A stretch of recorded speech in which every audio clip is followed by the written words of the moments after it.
We generally move through the day in these three stages, as you say, a peak, a trough, a recovery. Now, that's true for our mood. If you look at all kinds of different measures of mood, whether it is sociologists looking at the emotional content of tweets, to people self-reporting how they're feeling over the course of the day, in general, our mood follows that pattern. Peak, trough, recovery. And then that pattern of mood then has an effect on our performance.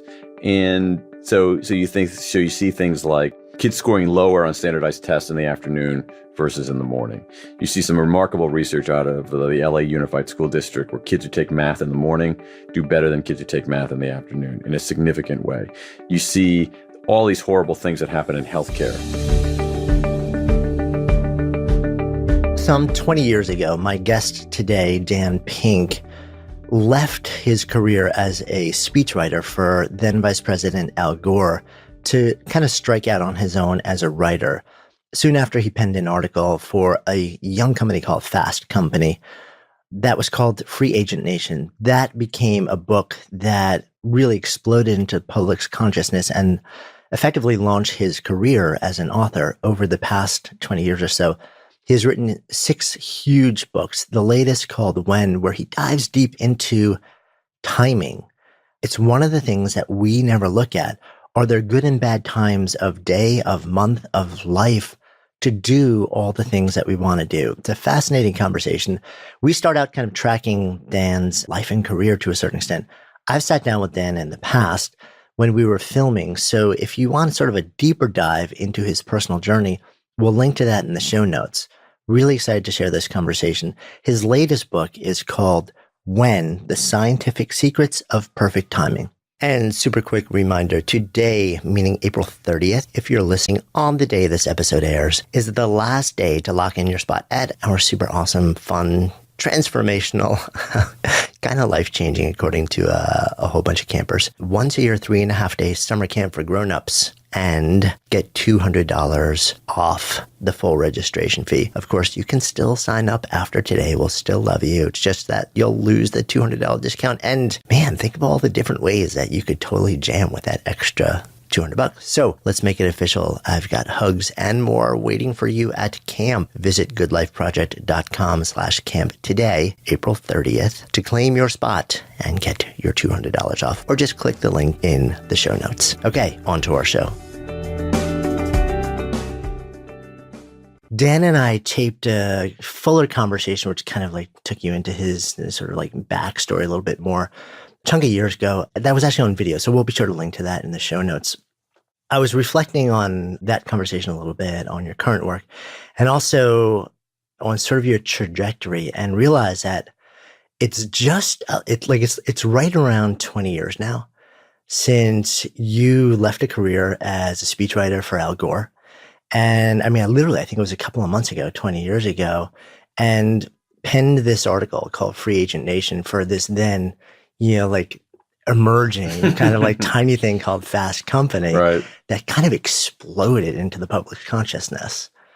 Does it feel like 20 years? No, it feels like it was yesterday. Fortunately, I've only aged about 6 months, so it's a lot easier. Yeah, no, it has been 20 years since I've been doing this. I can't, like when you say that, Jonathan, I can't even fathom it. It seems unreal. And what's interesting too is for those who haven't read it, and then there was a giant book that came out of it after. What's the 30-second download on Free Agent Nation? Free Agent Nation was a book about the rise of people working for themselves. That book came out 17 years ago, and before any of the stuff we take for granted now, before social media, before widespread broadband, before smartphones, before what we now know as the gig economy, sort of the precursor of that. And so it's just a book that looks at how it happened, why people are doing it, where it was going. Yeah. So that was an incredibly prescient book also. Well, thank you. You're kind to say that. Because back then, I think the numbers that were being thrown around was there were something like 20, 25 million people who were sort of combined between freelancers and small entrepreneurs, part of this. It's got to be a multiple of that at this point. Yeah, it seems that way. The numbers are notoriously tricky on this stuff. Just the way, it's because of the way that the Bureau of Labor Statistics and other statistical agencies count things. Also, the fact that people are in polyemployment. So, I mean, one example, meaning that they do multiple things. Yeah. And so, I would be a case in point because I'm actually a salaried employee of Daniel Pink Incorporated. So I would actually count as a W-2 employee, not as one of these freelance, elance, small proprietor kind of operations. So because I'm incorporated and I literally get a W-2 from my company. That's interesting. Yeah, I mean, that would make me actually the same status. So. Right. So it's very hard. It's very hard to untangle it. I think what we know is that it's a decent number and that it's growing ever so slowly. Do you feel? I mean, it feels like what you laid out then, it has become really the de facto way. It's the future. I mean, I read something recently that says something like 35% of the population is that now. And by 2020, which is only a couple years off, it's expected to close in closer to 50%, which is kind of stunning. Yeah, I mean, 50% sounds a little high to me, but when you have something like if you're talking about something 1/3. That seems plausible to me. The other thing is that as people move through their lives, their working lives, they're going to pass through stages of that as well. So it's not like any kind of employment arrangement we have now is fixed forever. And so I think that's one of the big changes since I wrote that book. At the time that I wrote that book, you basically had to leave corporate America, migrate to free agent nation, and denounce your past. And now the analogy I like to use is dual passports. So you have people who can move back and forth. They can do 5, 6, 7, 8 years working for themselves, then go work for a company for 5, 6, 7, 8 years, then go do the other thing. Yeah. So, but I also think the bigger thing that's going on in the workplace is that whether you work for a company or not, whether you're a W-2 or a 1099, it's in some ways a less meaningful distinction, because what's happening right now, and it are a couple of things. Number one is that people with talent have an edge in the labor market more than ever before. Talented people need organizations less than organizations need talented people. So that gives people with skills that are in demand a lot of leverage. The other thing that's happening is that in general, and this has been going on in the American workforce for 40 years, there's been a shift of risk away from organizations to the individual. So when you look at somebody like me or you, we are taking on some amount of risk by going out on our own. But people who work in organizations are taking on risk as well. And at some level, you can argue that we're taking on less risk because we're diversifying portfolio, we're diversifying our income streams. We're not relying on one income stream. And, the other thing is happening in corporate America is that people are paying more for their health insurance. They're not getting the education and training they used to have, so they have to pay that out of their own pocket. We have this move from we can really empty the room now by talking about pension policy. There's a move from defined benefit pensions where you get a check when you retire to defined contribution 401ks, which is what probably you and I have. Right. So all of us are becoming more independent and being forced, having to deal with all of the virtues and vices of that. Yeah, I mean, which I think is a good thing, because it does seem like a lot of the power is shifting. But there's a big assumption there, and you introduced this, which is the word talent. The assumption is that you have that when you are that person, you have a lot of the power if you have chops, if you've done the work to get to the point where you have that blend of skill, craft, and whatever level DNA plays into that. That's exactly right. And you see this just more broadly in the workplace. This is one reason we have inequality in the broader economy, in the broader workplace, is that there are greater returns to certain kinds of skills, and there are diminishing returns to other kinds of skills. And so if you have talent, if you have skills that are in demand, you're gold. It doesn't matter what work you're doing. If you have skills that are becoming obsolete or that are not in demand, you're in a world of hurt, whether you're working for yourself or you're working for somebody else. Now, that seems self-evident, but what's happening is that the point on that is becoming finer and finer and finer and finer. The returns to certain kinds of skills have become enormous, and the punishment delivered to lack of those skills or skills that are in decay has become much more significant. This is why, Robert Frank, who's an economist at Cornell, has an idea, he calls it the winner-take-all economy. And that's a lot of what's going on right now. Yeah, but at the same time, the ability to train in the skills that you need to actually participate at that higher level, I think has never been more democratized. There's a great degree of democratization in it too. My view of this whole thing is that it's generally the glass is half full, not half empty. My view on all of that, and you see it, and I say that having written this book all those years ago. My methodology for it was going out and talking to people, going out and interviewing people. I did hundreds and hundreds of interviews with people who had either made this choice or were forced into it, and in general, most people were more satisfied doing that than they were at a traditional job for a whole host of reasons. Number one, I mean, the main thing was essentially a sense of autonomy. And also, there's a recast bargain too. It used to be that you would sacrifice some amount that you would trade your loyalty for some degree of security. So a company gave you security, you gave them loyalty in exchange. But if the company's not giving you security, then what's the bargain? And so I think people are reckoning with that in a very hard-headed way. The people who I interviewed, even the people today, you see, literally outside this window here in New York City, are saying, wait a second, it doesn't make sense for me to put all of my financial capital in one company, one investment. I'm not going to put all my human capital in there. And so, again, it's become a hackneyed example now. But, I came over here in an Uber. It took me forever to get here, but I came over here in an Uber, and the people who are driving Ubers are doing this to fill in certain kinds of gaps. They're doing it to supplement their other kind of income. They're doing it because they have two other gigs that they're working on too.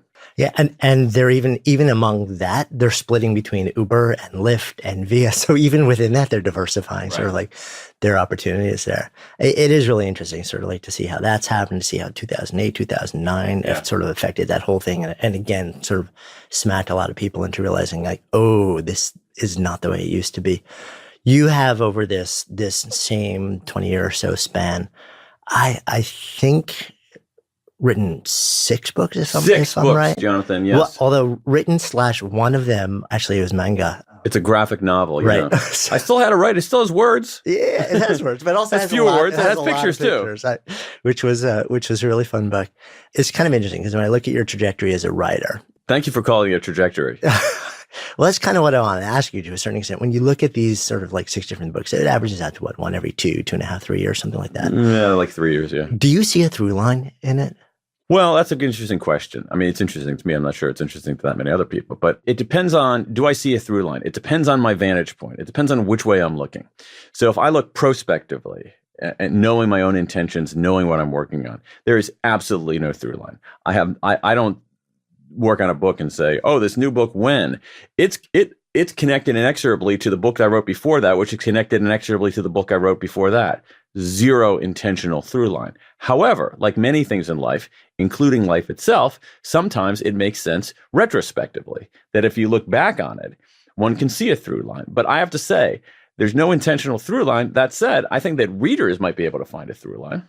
Yeah. I don't know. Do you ever, what do you think? Well, it's interesting because I was looking back at the different books, and to me, and then there was one thing that actually brought it together for me, which was like the one big thing, which was not a book, which was a couple of years ago. Now you did the project on Nat Geo, Crowd Control, which was essentially a TV series about behavior, human behavior. Right. Why do we, and that to me was the through line. It's like everything you're doing is kind of like looking at the behavior underneath everything. Why do we do what we do in some way, shape, or form? And how does society affect that? Like, how do we control outward, and how does that control us inward? That's good. I think that's a more astute observation than I can make. But I mean that very seriously, because it's not like truly there isn't that kind of intentionality. There isn't that kind of broad conceptual strategy. I basically move to the next project and say, what would be interesting to work on now? What am I curious about? Where do I think there's something new to say? And then obviously put a commercial screen on it as well. Like, is this something that is going to be a viable enough commercially so that my kids have winter coats? But there isn't that kind of, I don't have a board in my office where I map out, here are the 12 books I want to write in, the next 30 years. Yeah, which is interesting because I know some writers that do exactly that. Yeah. And they're just like, okay, this builds on this, which builds on this, which builds on this, which builds my coherent body of work. Your sort of approach seems really to be, this is fascinating to me. And I'm interested enough that I know I'm willing to spend 3 years diving into this and trying to deconstruct it and figure it out and then turn it into something that matters to other people. Bingo. Well said. I cannot put it better than that. The other thing about it is that, to the extent I can offer any guidance on this, is that for the people who do map that out, there's a logical fallacy in that. There's a conceptual flaw in their thinking, in that when they map it out, so let's say, here's the first thing I'm going to do, the second thing I'm going to do, the third thing I'm going to do, the fourth thing I'm going to do. When they get to the fourth thing, what they're not reckoning with is that you're a different person than you are when you're constructing that chart on your wall. And so you're dealing with, at some level, a different human being, because we learn and we grow and we change. And that's a big factor too. Yeah. How much of that? So I interviewed somebody a chunk of years back, and it was fascinating because when I read the epilogue in the book, he said he will never commit to, and this is somebody who's, like a journalist who's written a bunch of books. And similarly, it takes years to write a book. There's extensive research. And he said in the epilogue, he said, I will never commit to writing a book unless I believe going into it that the process of writing the book will in some way change me as a human being and as a writer along the way. So really, it's interesting that you say that, because I think we don't necessarily think about that. Do you feel like the books you write in some way meaningfully change you or the way you relate to the world? I think so. I mean, I think it's true. I think it's true of any reasonably significant experience. So if you take, I think if someone were to take a job, an intense job that was a 3-year job, I think it would change them as a person. And at some level, a book is an intense 3-year job. Now, it's something where you don't really have a boss. It's not quite like a job. It's not like a boss. It's hard to get fired, et cetera. But, it's an intense 3-year project. I think any kind of intense 3-year project is going to change people. Right. But you don't go into it saying to yourself, like, this is an important thing that I need to happen in the process of writing this book, or at least not intentionally.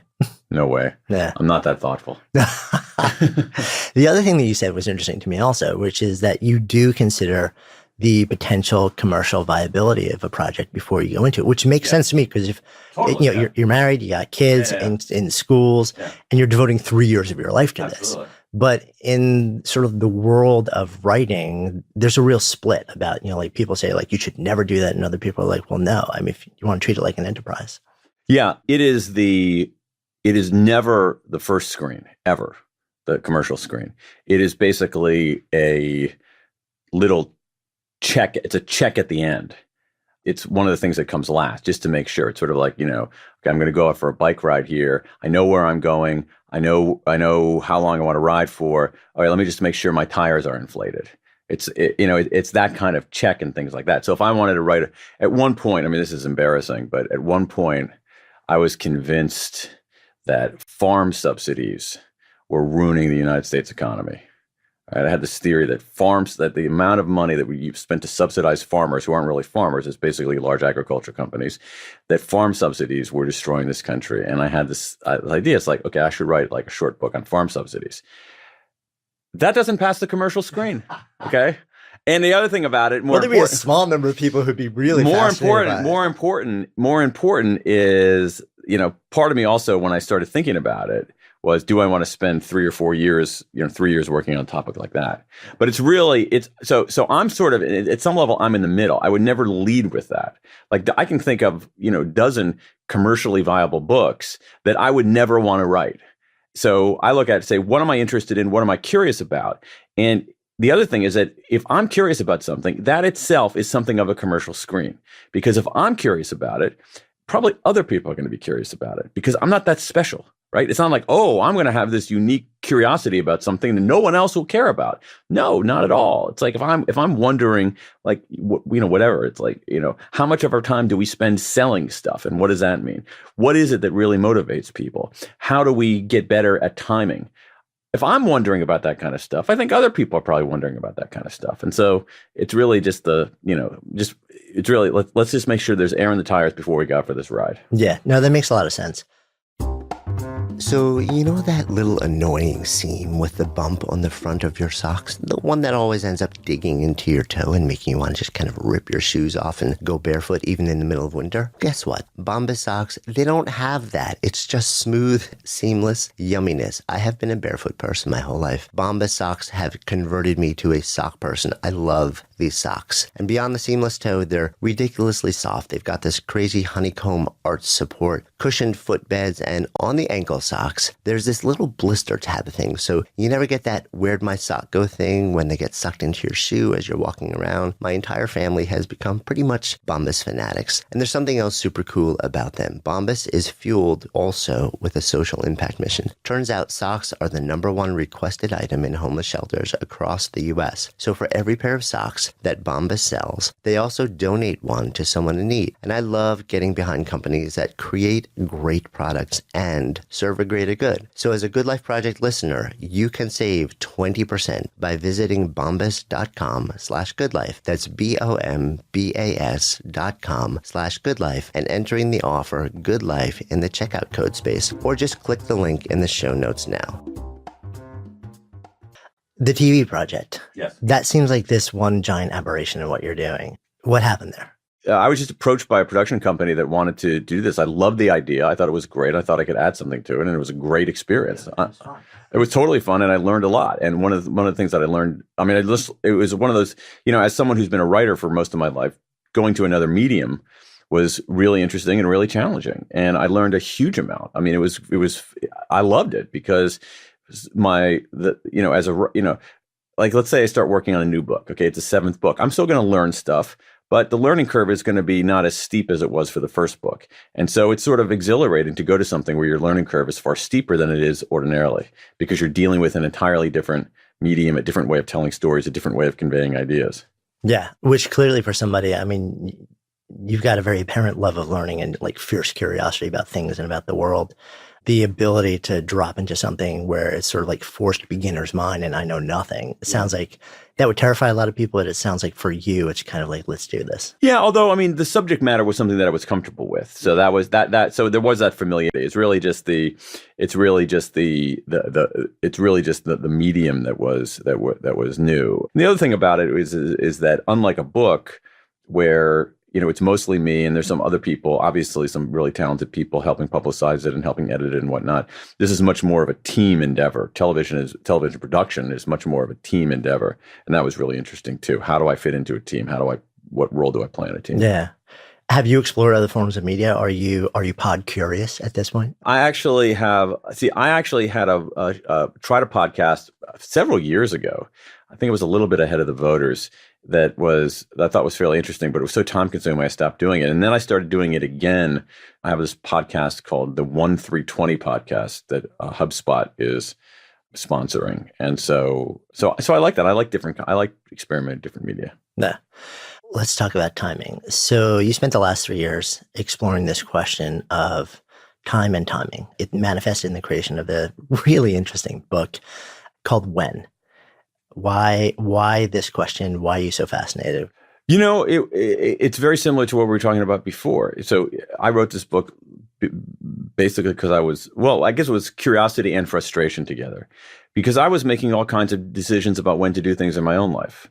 When should I do this kind of work? When should I do that kind of work? When should I exercise? When should I start a project? When should I abandon a project? I was making them in a completely half-ass way. I can say half-ass, right? Yeah.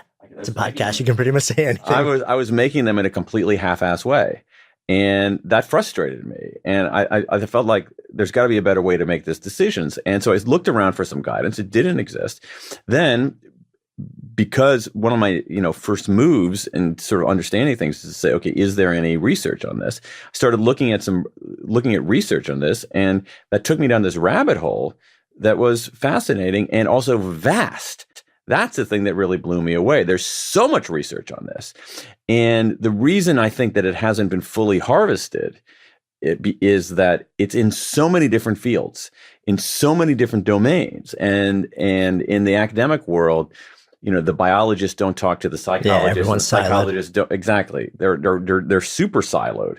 The macroeconomists don't talk to the microeconomists, who don't talk to the developmental economists. They don't talk to the psychologists. Psychologists don't talk to the anthropologists.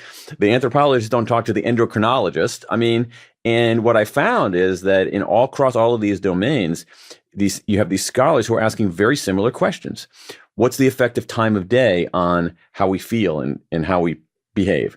How do beginnings shape us? How do midpoints shape us? How do endings shape us? How do groups synchronize in time? How does the very way we think about time affect what we do and how we do it? And so there's basically a similar basket of questions, but they were being asked in, it's almost like the world before telecommunications. Like these villages that never talked to each other were exploring the same basic things. Yeah, it's kind of mind-boggling to know that with how connected we are in every conceivable way these days, that there is still so much siloing, still so much non-communication and miscommunication going on among like fiercely intelligent, devoted, like accomplished researchers in all sorts of different fields. And so many of the answers to one person's question are out there in another domain, and they're just not aware of it and talking about it. Absolutely. You're absolutely right about that. Part of it has to do with this, like in academics, with the structure and incentives in academic careers. There is zero incentive for there's zero incentive. So let's say you're a young economist pursuing tenure. There's pretty much no incentive for you ever to talk to an endocrinologist, certainly before you have tenure.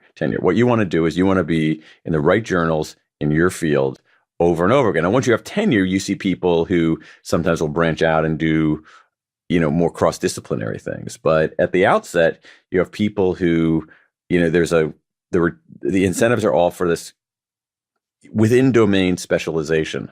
Yeah. So that you carve out, so you are the leading expert on the macroeconomy of island nations, which is cool, which is interesting. But it could be that the macroeconomy of island nations has something in common with what molecular biologists are doing. And you would never know that. And at the same time, there's not only disincentive, but you might even argue almost punishment for sharing what you're discovering in popular media. So there isn't even this opportunity for a broader audience to say, oh, well, this connects to this connects. These two people should be talking. No, I think that's an interesting point. I think that there are some, not all, but I think there are some people in academics who worry. The phrase they always use is dumbing down. I don't want to dumb down what I have to say about astronomy in order to talk to a popular audience. I don't want to dumb down what I have to say about economics. And yet the people, and I disagree vehemently with that. And so, but it creates room for people like Neil deGrasse Tyson, who is not a scholar, who is not a professor, but who has a strong background in astronomy, astrophysics, and whatnot, and is a good explainer. And so you got, all these astronomers out there and all these astrophysicists out there who can't explain to a popular audience. It's a market opportunity for somebody like Neil deGrasse Tyson. Right. Okay. So let's talk about somebody like Dan Pink then. Yes. Because you are not a scientist. I'm not. You're an intelligent guy who knows how to research and knows how to write. So when you take 3 years and you devour all this research and you put it through the Pink lens and you share it in a way where common people can understand it and take action on it, have you then had conversations back with the scientific community about how that lands with them? Yeah. And absolutely. And also, I also talk to them while I'm doing this to make sure that I get it, to make sure that I've gotten it right. And so I've gotten emails from many of the people whose studies I've written about in this book, thanking me, saying, "Hey, thanks a lot for mentioning that. I don't think anybody had ever read that paper. Thanks a lot for the 8 people who read the actual academic paper. Right. Thanks a lot for mentioning it. But I do think it's a conversation. I think part of it also is like the academics, a lot of their training is very specialized training. And so, there's room for people who are generalists and translators. Yeah. And especially if you can bring academic wisdom and make it applied and digestible, then all of a sudden people can interact with it. And what I see, which I'm really inspired by, is that when that happens, and then people read, When or any number of books that sort of like have that translative effect, and then like tens of thousands, millions of people read this, start to run their own N of 1 experiments in their own lives, and then we start to crowdsource large data sets around these ideas, like oftentimes thousands and thousands of times larger than the actual data set of the research. And that gets reported back to the researchers. Then you have all sorts of really interesting new realizations and questions. I agree with that. I agree with that completely. I mean, there are different degrees of rigor, but I agree on, some kind of crowdsourced study. But I do think that is absolutely the case. And one of the things that I'm convinced of that I might not have been convinced of 20 years ago is like 20 years ago, if you had told me I would spend as much time as I am writing about science, I probably would have been slightly surprised, not shocked, but slightly surprised. But I'm become more and more convinced, exactly as you're saying, that in many domains of our life, we have to act more like scientists. We have to know, not say, know what to do, know what the answer is, but say, what's the right question and what kind of experiment can I run to help get closer to the correct answer to that question. And, and so we see this already online with A/B testing, but I think that A/B testing is a much more versatile, powerful tool. And so for instance, like managers inside of organizations, I think that they have to start thinking about when they'll look around saying, oh, how should I schedule my staff? Or how often should I give people feedback? And the honest answer to that question from anybody is, I don't know, but you can test it. So, it's not going to be in a peer reviewed journal, but you can say, you know what, I'm going to give people feedback at the end of every day for 2 weeks. Do that and see how it is. Then I'm going to give people feedback midday every day for 2 weeks. See how that goes. Now, again, this isn't necessarily the scientific method, but it's a different approach it's a different approach from saying, I know what to do and I'm going to go do it. You're basically saying, I think I know what the right question is. I have 2 alternative answers to it. I have a hypothesis about which one is right. Let me go out and test it. And I really think that that's how we have to start in organizations and in our own lives doing things. Yeah. I mean, it's almost, it's also kind of blending like the agile / lean development approach to scientific, ideation. So agile is it's a very good point. Agile is a close cousin, if not a sibling, of what I'm talking about. But I do think that it is that the form of scientific thinking. I don't mean knowing about biology or knowing about physics. I mean, what is the scientific method? The scientific method is, I have a question, I have a hypothesis, I have a way to test it. Yeah.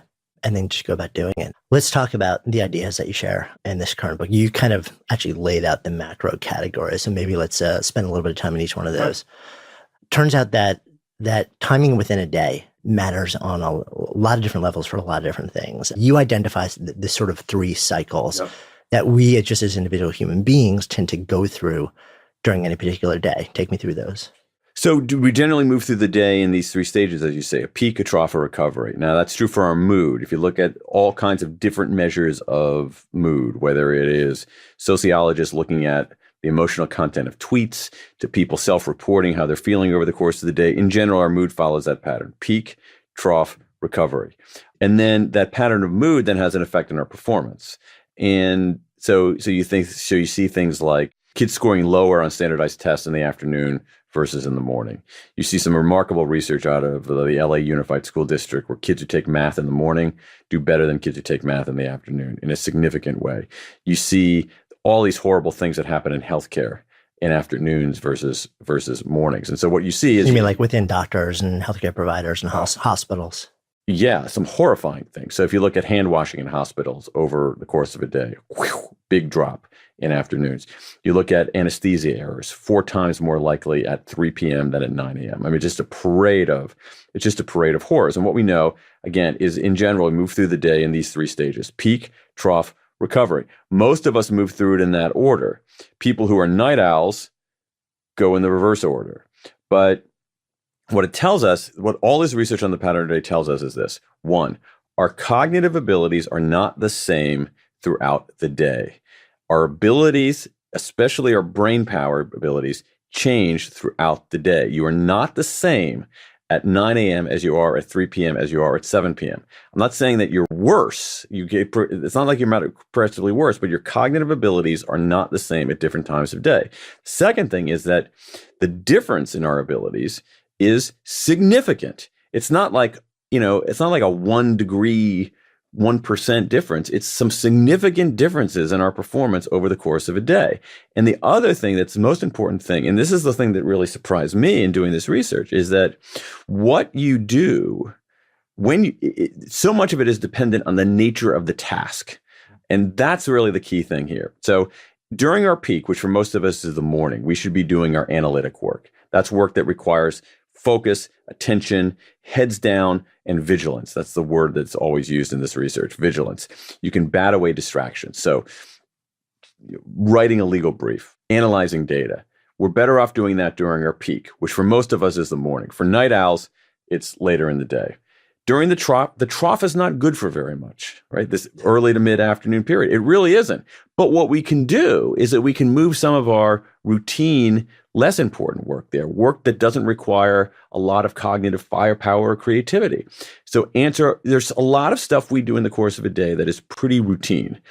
I think of it as like, I have so many emails that I answer that don't require incredible thoughtfulness, incredible creativity, incredible analysis. It's just, yes or no, yes, no questions. Do you want to do this? Do you want to, would you rather go to, this venue or that venue? Do you, have you ever heard of this guy before? Can you make an introduction to this? Really routine stuff. Do that during the trough. And then during the recovery is a very interesting period. We have rising mood. Our mood rises again, but we're less vigilant, I should say. And so that makes it a better time for things that require a little bit more looseness. Conversations like these, for instance. I do a lot of my interviews now later in the day and in the early evening, because for the way that I interview for a lot of things, I'm not doing a deposition. I don't have to be like locked down and intensely analytical about it. I want a little bit of looseness. And so, but essentially, if we move our analytic work to the peak, our administrative work to the trough, and our kind of creative insight, conceptual work to the recovery, we're going to do a little bit better. And what the research tells us is that time of day, just time of day, explains about 20% of the variance in how people perform on these cognitive tasks. That's a big deal. That's huge. It's huge. If you talk about, 20% productivity or efficiency or 20% better ideas in a business or an organization or a foundation, whatever it is, that's huge. People bring in consultants and pay $1 gajillion to try and create a 20% gain in something. Yeah. So to know that simply potentially reorganizing the way you just do your work or do the stuff that matters most during the day can potentially give you that boost. And also in life and death scenarios, but this is interesting, right? So how do you deal with this then? Because if you say that in life and death scenarios, let's talk about medicine, there is a very defined cratering of, this 20% of negativity, like if it happens in mid-afternoon, yet you can't control the timing of emergencies. No, you can't control, and a lot of times, like an OR has to be used from X hour in the morning until X hour at night. Like there has to be somebody in there all day long for a hospital to pay its bills. How do you deal with that? Well, I write about that in the book, and I think the medical profession has done a decent job of reckoning with that. In some cases, what you have to do is you have to first of all, like all of this stuff, you have to be aware that something's going on. You have to be aware that you're not performing the same way at different times of day. And so what's happening, and I write about going to the University of Michigan Medical Center, standing in on a surgery, and what the surgery was in the afternoon trough. And what these doctors and other healthcare professionals did is before the surgery started, they took a time out. They took a step back from the operating table. They said, we're going to look for ways. We have this waning vigilance, this waning mental energy. So what we're going to do is we're going to be intentional, take a step back and go through a checklist and say, we're going to have to do this, this, this, this, this. What are we missing? What do we need to do? So rather than just kind of willy-nilly go into something, that you literally take a time out, and that can be a way to restore your vigilance. And I think that we should be doing more of these kinds of things. That's for those, as you say, for these very high stakes kinds of encounter. If somebody gets hit by a bus and goes at 2:00 in the afternoon and goes to the hospital, goes to the emergency room, they can't say, "Oh, come back tomorrow. We're going to be more mentally acute," And so there are things to do to raise our acuity back up. So, for instance, let's talk about the healthcare. So, in this study on this big decline in hand washing inside of hospitals, one of the best, most effective remedies was giving. It was mostly nurses in the sample, giving nurses more breaks and a different kind of break, particularly a social break. Give nurses more breaks and social breaks, hand washing goes back up. The educators among your listeners will find this completely a no-duh conclusion, but in Denmark, what they found was that the students who were taking the test in the afternoon, who were doing worse, that a way to get their test scores back up give them a 20 to 30-minute break beforehand to get something to eat and run around. And then their scores go back up. So it's not like we're hostage to any of this stuff. What we have to do is we have to be, and this is like the word of the year for me, is intentional. We have to be intentional, and we're not intentional when it comes to matters of timing. We're intentional when it comes to matters of what we do, because we all have a to-do list. We're intentional when it comes to who we do it with and how we do it. But when it comes to when, we are not intentional about it. And we should be, because the evidence is overwhelming that it matters. It matters a lot. It matters a hell of a lot. And if there's one thing that I want to see happen is out there in response to this basket of ideas, it's this. Think about how we schedule meetings in organizations. There's only one criterion we use: availability. When is somebody available? We don't think, what kind of meeting is this going to be? If it's an analytic meeting, maybe we should do it at this time of day. If it's a creative meeting, maybe we should do it at this time of day. We have this Bermuda Triangle in the middle of the day. Maybe we shouldn't do an important meeting during that period.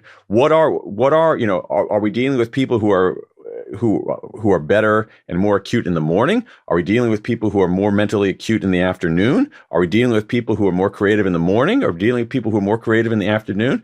We give zero thought to that in scheduling meetings. It's all availability, which is a strategic blunder. Yeah. I so agree with it. I mean, it's interesting because I've started blocking out windows in my calendar. I've been doing this for a while now because I realized, like my quote chronotype, I do have this, readily identifiable. Are you more pattern. of a lark or an owl or in between? I am. Well, it's kind of interesting. All right. So this brings up another issue, which is parents, shift workers. Yeah. Right. Sometimes you're forced into a mode of work that doesn't allow you to accommodate your natural patterns, right? So if you're a parent of, like an under 2-year-old kid. Oh yeah, no, you're done. Right. Yeah. It's all bets are off, or if you're a shift worker. So for me, when I was in law school, for example, like years and years ago, I would go home, I would watch Magnum PI in the late afternoon because that was my choff. And then I would wake up and then I would study until 3 a.m. because that's when I was completely alert. But how old were you? Late 20s. Late 20s. Okay. So I'm different now. Yeah. But you make a lot of good points here. So number one is that when it comes to our chronotype, let's talk about a chronotype. Chronotype is basically what's our natural tendency to wake up early and go to sleep early, wake up late and go to sleep late, or somewhere in the middle. And people's chronotypes change over time. So your chronotype and my chronotype has changed over time. Little kids, as you know, as I know, are very early. They wake up early, they run around like crazy people right from the outset. But around the age of 14 or 15 or so, people's chronotypes start changing. People become much more like owls. They have a shift literally 2 and sometimes 3 hours later. It's all biological, and that period of intense owliness lasts till about 24, 25. And then in general, people return to greater, ever so slowly, to greater larkiness. In general, that's broad patterns. Men move back to larkiness more slowly than women, which is one reason why men and women of the same age, heterosexual couples of the same age, often have different sleeping patterns. Often the man is going to sleep 45 minutes, an hour, hour and a half later than the woman. But then you have some people who are just owls. That's who they are. They're late types. And so part of it is your chronotype is changing. The other thing is that you mentioned little kids. Yeah, if your kid gets up and you're an owl, you got to get up, all right? And that's hard. It's hard getting up with little kids in the first place. It's harder when you're an owl. You mentioned shift work. There's a lot of research on shift work in this whole domain called chronobiology, the study of our biological rhythms. In fact, the 3 guys who won the Nobel Prize in Medicine last year were chronobiologists. There's a lot of research on shift work, and it says it is terrible for us. Shift work is terrible for people's physical and mental health. That if you do shift work for a long period of time, there are serious consequences, negative consequences to it. Shift work is terrible. And so there are some times where the harsh realities of life say we have to go against our type, but people pay a very severe price for that. Yeah. And then you have people or industries where like the entire industry is built on a 24-hour work cycle. Exactly. So how do you there's no easy answer. I think it's what it comes down to. There isn't an easy answer. So if you think about, they go back to a hospital, certain hospitals have to be open all the time. What I would advise is that you have to have people who are staffing from, say, 12 at midnight to 6 in the morning. I would do some serious rotation of that. I would not have somebody do that for several years. It's going to be deleterious to that person's health. The other thing is that, we know from just any time of day that taking breaks is extremely important in restoring our mood, in restoring our mental acuity, in restoring our sense of, sort of reducing fatigue. And so if you're working through the middle of the night, breaks are also important. Yeah. It's interesting also that when you see what's happening with kids, the pressure that's put on kids, high school students, college students, basically anyone who's in rigorous academic thing these days, the striving, the inhuman and inhumane almost striving for perfectionism and the expectation about performance is not only crushing, psychologically, it's also damaging to the ability to actually perform on the level that you want to perform. And what really scares me is that the increase in prevalence of kids who are self-medicating with things like Adderall and other things to artificially basically treat their vigilance and create a level of, okay, so I don't want the troughs anymore. I want sustained hypervigilance for days and days and days. I mean, it's like a disaster in waiting. Maybe not even in waiting. It's a disaster. I think it's a disaster unfolding before our eyes. Yeah, it just seems like so widespread. You talk about one of the other sort of like buckets that you talk about is this, we'll kind of bring them together because it's like a fluid thing, beginnings, middles, and ends, and the importance of those things. Take me there a little bit. Yeah. So one of the things about our lives, in any domain of our lives, is that they're episodic, that we tend to think that the time and our way of experience time is very linear, but in some ways it comes in batches more than anything else. So if you think about a relationship, it's a series of episodes, a career, series of episodes. Being a parent is a series of episodes. And episodes, so if we have this episodic nature of our lives, episodes have beginnings, middles, and ends. Stories have beginnings, middles, and ends. And beginnings, middles, and ends have very different effects on how we behave, how we feel. And there's some really interesting research, once again, splattered across different disciplines. How do beginnings affect us? So everything from the world of, so let's take beginnings, the world of economics.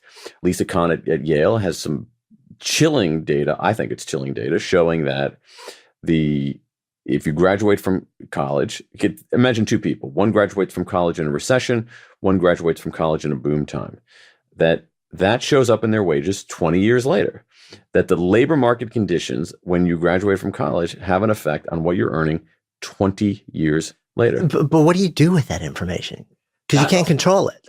No, but exactly right. So that's something where the individual can't control. So what you need is a collective solution. So to me, that is akin to almost like a natural disaster. So I have some ideas in the book. So what do you do about that? So one thing that I think you could do is the following. Let's say that if the unemployment rate hits a certain level when you're, in your year of graduation, maybe you should have your student loans forgiven. Maybe you should have your student loans postponed. Maybe if the unemployment level hits a certain number, that there should be almost like the Army Corps of Engineers fund, there should be some funds unlocked to help people find jobs, to help create different kinds of jobs. Like that's not anything that one person can handle, but it shows that how much beginnings shape everything. There are areas of beginnings where people can do something. There's some great research out of the University of Pennsylvania showing the power of what are called fresh start dates. So certain dates operate as temporal landmarks. That is, they stand out from the march of other days in the way that physical landmarks stand out in space. They get us to slow down, and they get us to do this kind of mental accounting where we relegate our bad selves to the past and, like a business, open up a fresh ledger on our new, much more awesome selves. So examples. New Year's resolutions would be the most robust example of that. However, this is from Katie Milkman, Heng-Chen Dai, and Jason Reese, have shown that we're more likely to start a diet and succeed in a diet if we do it on a temporal landmark. So that would be do it on a Monday rather than on a Thursday. Do it on the 1st of the month. Start on the 1st of the month rather than on the 13th of the month. Start it on the day after your birthday rather than the day before your birthday. And so that's one area where we can actually use timing to make better beginnings. Okay, so then if you're on a diet and you quote fall off the wagon on a Saturday night, and all the the advice in the industry is, when's the best time to get back on the wagon? Now. Does it actually make sense to wait to Monday? It depends. I mean, it depends on the situation. It depends on how far off the wagon you fall. And I think if you slip up once, I wouldn't wait to reboot. But if you're running, if it's like, okay, I'm sliding away, or more likely with people, it's like I haven't even gotten started in the first place, then I would absolutely recommend using those fresh start dates. They give you a fighting chance to do better. But you raise a really interesting point, because even when we're talking about the stuff at the unit of the day, moving your analytic work to this period and your administrative work to that period and your insight work to another period, there's no guarantee in any of this. We live in a probabilistic universe here. What you're talking about here is boosting your odds.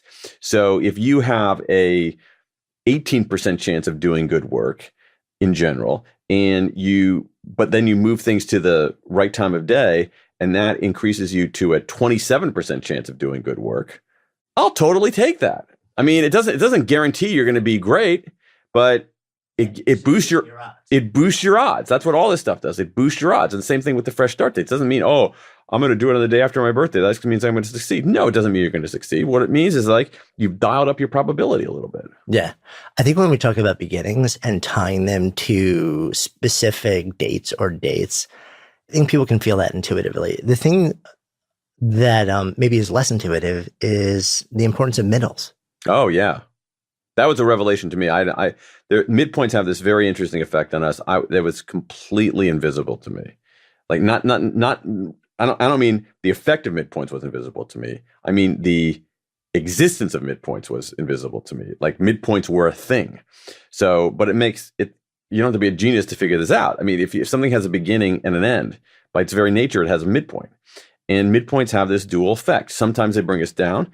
Other times they fire us up. And so you see this most prominently in what's called the U curve of well-being. So that people's overall well-being ends up being higher in their 20s and 30s, dips a little bit in their 40s, bottoms in their 50s, and then begins to climb back up again. So, man, I'm 52. I'm like, you are at the bottom, Jonathan. So that's the bad news. The good news is that you're on your way back up. But you also see things in how people behave. There's some interesting stuff about you have people do a task that requires some kind of focus and conscientiousness multiple times, and they will be very conscientious at the beginning, very conscientious at the end, but kind of slide in the middle. There's a fun paper by Ayala Fishbach at Chicago on Hanukkah candle lighting. So you have Hanukkah has 8 days, 8 nights. Jews who celebrate the holiday, you're supposed to light 1 candle on night 1, 2 candles on night 2, 3 candles on night 3, et cetera, et cetera. But when she looked at what people did, they light them on night 1, light them on night 8, kind of space out in the middle. And so there's something about hitting the middle that's sort of, I'm a little bit weary here. On the other hand, there's other research showing midpoints can have the opposite effect. So there's some interesting research on teams, for instance. Connie Gersig did this research where she went out and videotaped and audio taped teams in action, all kinds of project teams, and just literally recorded on video and on audio everything that they were doing, and went back and analyzed it. And what she found is something really peculiar, that if a team has a certain amount of time to do a project, during the beginning, they do very little. But at a certain point in this sudden burst of activity, they get going. And what she found is that that moment of this sudden burst of activity was invariably the midpoint.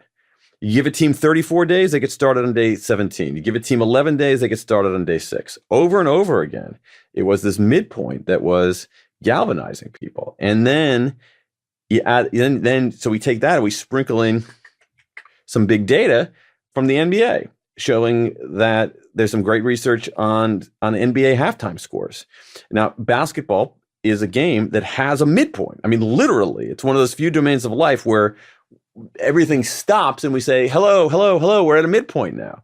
And what this research showed is that teams that are ahead at halftime are more likely to win the game. Not a shocker, but there's one exception.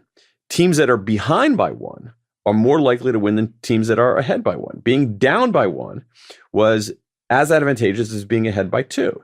And so what we can do with this thing, and this is, I think, a good example of where all this research is, because you have on midpoints, you've got people who are studying, well-being over time in various countries. You've got people who are running experiments on cutting out shapes and Hanukkah candle lighting. You've got people who are organizational scholars who are looking at how teams really operate. You have primatologists who are looking at ape behavior, and actually apes have a midlife slump as well. Then you have economists looking at NBA scores, and at some level, they're asking the same kinds of questions and finding the same kinds of things, that midpoints can either bring us down or fire us up. And that itself yields some things that we can do. We can be aware of midpoints. We can, and we can be volitional about how we approach those midpoints. We can say, oh, it's a midpoint. Oh man, I feel like a 52-year-old guy on the fourth night of Hanukkah, I'm giving up. Or we can say, no, you know what? We can be like those teams at the midpoint of a project and say, I got to get going. And one way to get going is to imagine you're a little bit behind. There's other experimental research showing that if people reach a midpoint and they feel like they're a little behind, they really bring it. If they know that they're ahead, they become complacent. If they know they're far behind, they give up. Give up. Yeah. Exactly. But being a little bit behind at the midpoint is galvanizing. Yeah, and I've experienced that, and I think anyone who's written a book has experienced that. Sure, actually. Right. I agree with you. I know I have that exact arc when I have. If you give me like X amount of months or years to write a book, I guarantee I'm not really going to hit the ground running until the 51% part. Exactly. But again, if I'm so far behind at that point, then then I'm just busted.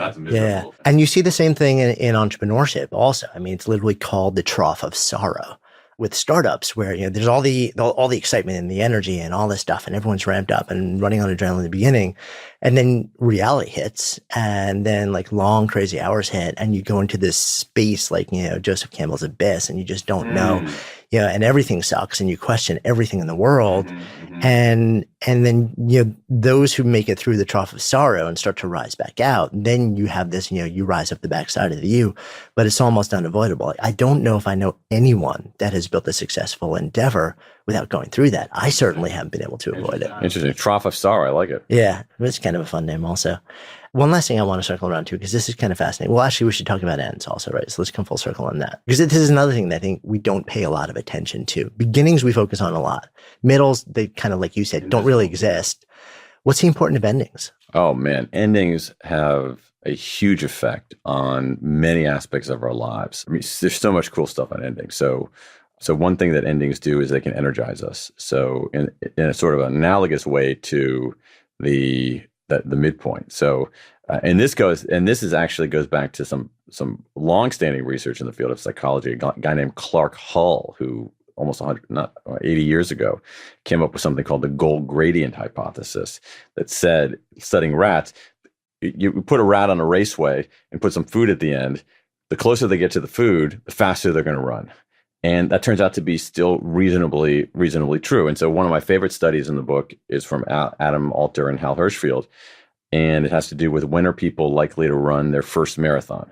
And it turns out the ages at which people are likely to run their first marathon are 29, 39, 49, 59, because they're hitting the end of this completely made up thing called a life decade. And that gets them energized. So endings can help us energize. This is one reason why in certain circumstances, deadlines can be energizing. There's just a lot of great research in here. And it's a little counterintuitive. Even things like if you give people a gift certificate, give some people a short amount of time to use the gift certificate and other people a long amount of time to use the gift certificate, the people who have the less time are more likely to use it because the ending is salient. So all kinds of great stuff on that. Endings also have a huge effect on how we remember things, on how we remember experiences, even on how we evaluate overall lives. There's some really powerful research showing that the way that we assess even the morality of people's lives is hinged very much on how they were at the very end. Like, we will discount literally decades of a person's life and evaluate their morality, how good of a human being they were, based on how they behaved at the very end. So it's a little alarming. So people who are jerks for most of their life, but then are like nice at the end, are remembered as well as somebody who has been a good guy all of his life, and then maybe has some rough years at the very end and was kind of an ass. Those people are treated comparably. And you see it in more mundane things like how do customers encode experiences. So, I mean, the best example of this is like, look at Yelp reviews and how many of them talk about what happened at the end of the meal. So endings do that. But I think one of the things that endings really do is in many cases, endings of all kind force this search for meaning. And so you see it in the life cycle of how many friends people have over the course of a lifetime. Their friendship networks decline significantly when they get older, but it's basically because they're only concentrating on the inner circle. They're getting rid of the middle circle and outer circle because they don't want to waste their time doing that kind of stuff. If you look at even friendship networks in a college career, college seniors operate very much like senior citizens and pruning their social networks to the core. You see preferences for people for endings, preferences for rising sequences at the end rather than declining sequences at the end. But it goes back to this idea of being aware and intentional about it. And so I think there are a lot of opportunities for businesses, especially, to be much more conscious of how an experience, a transaction, whatever, ends, because that's going to be, in many, many cases, how the person on the other end of the experience of the transaction encodes it, how that person evaluates it and remembers it. Yeah, I mean, and it's kind of funny because it comes full circle to what we were talking about when you first got here, which was, your extremely long ride on Uber. But one of the things that I think... Which almost didn't have an end. Right. But the midpoint that I thought was a midpoint was actually the beginning. And still, one of the reasons that I think Uber and services like that have kind of exploded is because, and this is what was sold to me when nobody really knew what they were, and they're like, oh, you have to install this app, was that you don't have to fumble with your credit card. You don't have to figure out the tip.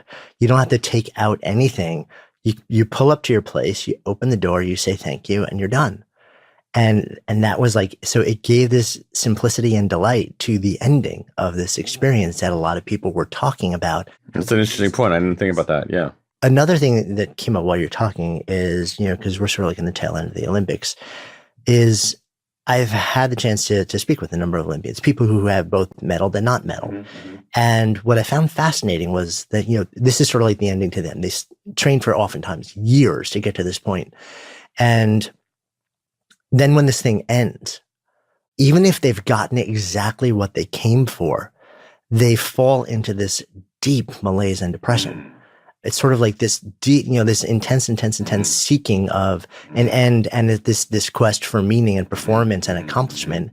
Once that goes away and they're still here, they're left in this space of now what? Right. And it can be devastating. Right. That makes perfect sense.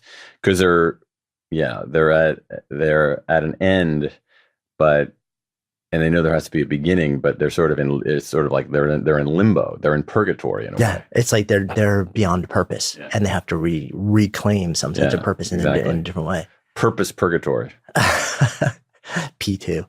I feel like this is probably a good place for us to come full circle. So as we sit here, this is a question I always circle back to. And it's funny because when we first taped video, I don't know if I was actually asking this question. I forgot to go back and see if you answered the first time. This Good Life Project. So if I offer up this phrase, to live a good life, what comes up? I think that living a good life requires, I think it's in some level pretty simple. It's basically doing something that matters and being with people you love. I mean, I could elaborate on that, but I think it's actually relatively simple. And I'm curious about, how deep that actually goes. I mean, what I look at from the vantage point of someone who's your age is a lot of things that I thought mattered 25 years ago don't matter at all. And there's so many things that are just not worth getting stressed out about. On the other hand, there's certain things that are enormously, enormously important. And what's important is your relationships, especially your close relationships. Those are much more important than I realized 25 years ago. And also just doing something with your days that you feel contributes. I think it's as simple as that. Do something that contributes and be with people you love and who love you. Thank you. So do you even realize how cool it is that you're still here? I love that you enjoyed this episode so much that you've listened to the end. Seriously, it puts a legit smile on my face. So really just wanted to say thank you. You're awesome.